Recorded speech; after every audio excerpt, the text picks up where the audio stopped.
This week we traveled to Spain with the story of Ferdinand. It definitely became one of my kids' favorite books.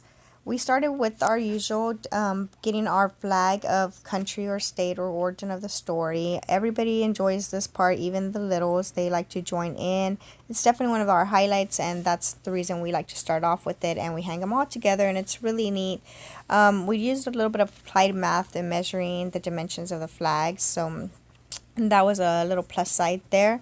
We talked about how you had to be very physically trained, so we did decide to take a walk to our library to pick up our go along books, so that was pretty fun. The kids do enjoy walking every evening though, so that was a plus. To round the week on Tuesday, they baked with their nana with one of our go along books.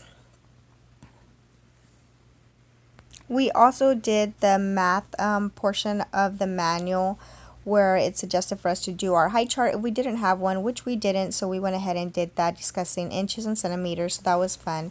Wednesday, we did a field trip. We got to go see some bulls and some steers with a really good friend of ours. She did do a little bit of a discussion with them and ask some basic questions, so that was pretty fun.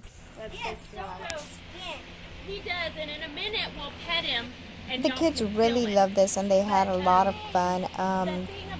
They learned the difference between a steer and a bull.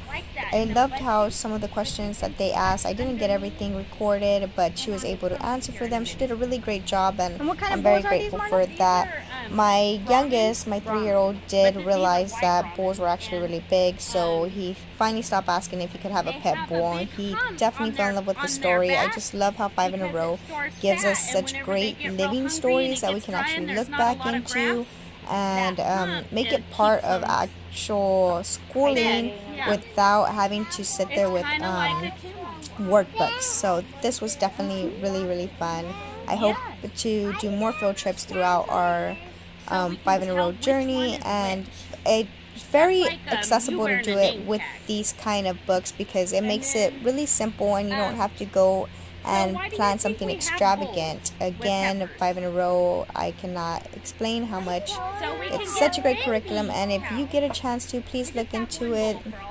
I hope again that you enjoy these videos that I'm doing, and I'm just trying to give you an aspect of how we row.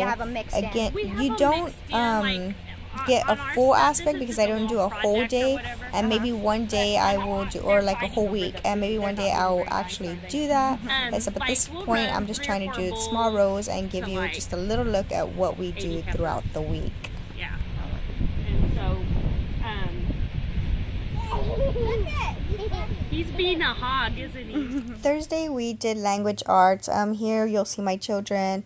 They're dictating and including the reader in their story of their own personal story that it's suggested in the manual for us to do.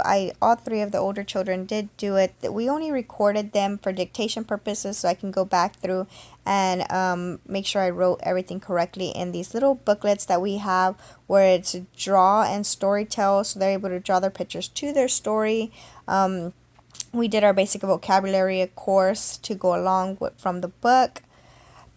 Friday, we went ahead and did our art, which is I have them they try to recreate a picture from the story, their favorite picture. So that's the one my son chose. We did a little bit of free painting, so that's how we ended our day as far as schooling goes.